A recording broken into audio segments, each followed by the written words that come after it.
même plus de 5-6 millions de musulmans en France. Ça leur permet de... Oh là là, la meilleure blague de l'année. Une pub pour la viande halal, ça incite à faire le ramadan. Et ben putain. Bah les gars, on a trouvé la solution pour ceux qui font le ramadan sous la dent là. Il faut regarder des pubs pour la viande halal.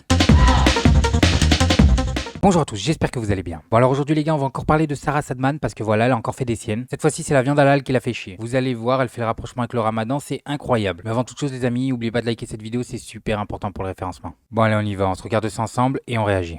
Déjà, je voudrais savoir si c'est possible d'interdire les publicités pour les produits halal en France. Encore une fois, vous me choquez clairement parce que la laïcité, ça passe par le... Déjà, juste l'idée, elle est choquante les amis. Juste l'idée d'interdire les pubs halal en France, j'ai envie de dire, pourquoi en fait? Respect de tout culte et de leurs pratiques. Et moi, je vois pas ce qu'il y a de choquant. Ça représente aussi au niveau de l'économie plus de 7 milliards d'euros. Ça, on est d'accord. Bah oui, on est d'accord. Et c'est un point qu'il faut pas négliger. Ça reste des produits français qui sont même pas en majorité fabriqués par des musulmans, mais par des juifs et des chrétiens. Le principe de laïcité, ça Voilà, alors Sarah Sadman, elle va venir nous casser les couilles, alors que c'est même pas des musulmans qui fabriquent tout ça. C'est pas des musulmans qui font les pubs, c'est pas des...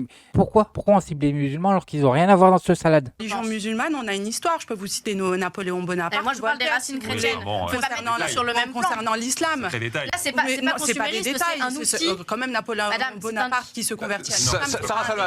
Vous l'avez entendu celle-là? Napoléon Bonaparte qui se convertit à l'islam. Incroyable. Attends, mais on va vérifier parce que...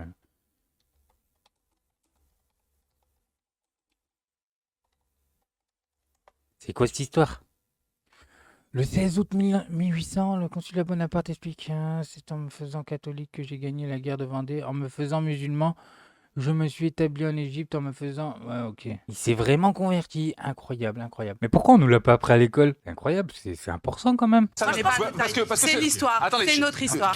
Qu'il y avait ces publicités, j'ai pas la télé, je vais pas au supermarché, donc je ne savais pas que ça existait. Bah oui. je le découvre. Et je pense que c'est un outil de propagande et non pas un outil consumériste. Et c'est ça qui me pose problème. Ça veut dire qu'on veut mettre une propagande, il y a des jeunes qui se radicalisent de plus en plus, et ces publicités-là me posent un problème. La religion doit rester privée. Ce serait des publicités. Mais en quoi c'est de la propagande? Je la comprends pas, celle-là, cette folle-là, qui fait de la propagande pour la guerre.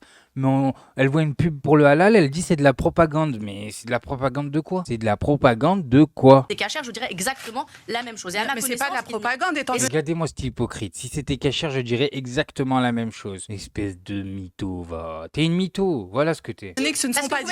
Ce sont pas des sociétés qui sont dirigées par des musulmans. On n'en sait rien. Mais si on le sait. Regardez-le, l'autre débile, là, l'autre agresseur machin, on le connaît tous, ces dossiers qu'il a sur le matricule. Il nous dit, ça on n'en sait rien. On n'en sait rien. T'es journaliste, putain, fais ton boulot, fais des recherches.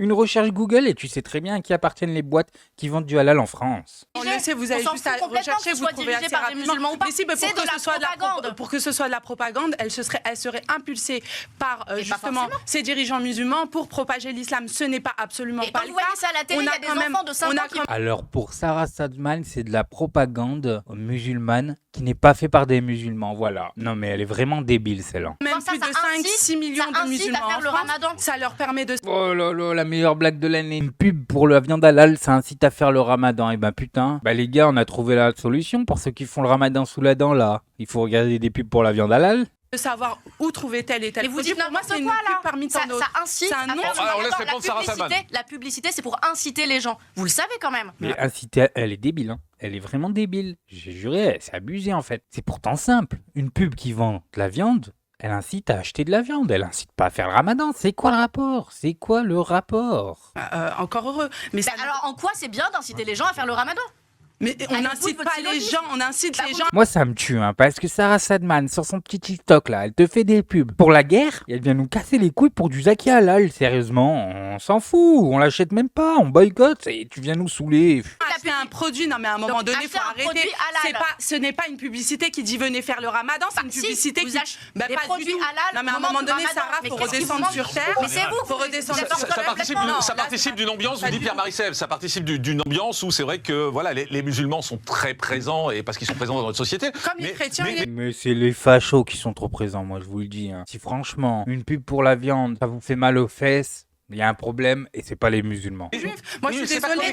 Moi, quand je vois les pubs sur les œufs Kinder, Pâques et tout, je me dis pas. C'est normal, on est en C'est France. comme Noël, c'est Oui, pas mais nous sommes en France. Les musulmans font Oui. partie intégrante de la France. Donc vous dites le contraire? Je dis Vous dites le contraire? Alors Pâques, Noël, c'est bon, Ramadan, c'est pas bon. Pays laïque ou pas pays laïque? Je suis désolé. Je suis désolé. Quand je vois qu'on fait Hanouka à l'Elysée et qu'on vient nous casser les couilles pour des pubs qui sont même pas du fait des musulmans, c'est-à-dire que les musulmans, ils ont rien à voir avec ces pubs. C'est pas eux qui les font. C'est pas eux qui se mettent de l'argent dans la poche. Tu prends les musulmans, 9 sur 10 achètent leur viande dans une boucherie. Donc on parle de qui là? On parle de qui? Je dis qu'il est normal qu'en France, on ait une prééminence d'une religion, d'une culture qui a dominé. Et elle n'a jamais dérangé. Elle n'a jamais dérangé. Et c'est pas pour autant qu'il faut éteindre les autres. Arnaud Bénédicte. C'est le débat de la fachosphère, je suis désolé. On est tous d'accord pour dire que ce débat est plus du cul, mais c'est très grave qu'il ait lieu sur un plateau télé, voilà, c'est tout. Bref, moi je voulais juste vous montrer ça. Maintenant, faites attention à vous, faites attention à ce que vous regardez, likez, abonnez-vous, et n'oubliez pas le petit com qui fait plaisir. Tout gris, tout petit bonnet. Tu gambades dans les prés sans te soucier du temps qui passe, petit bonnet.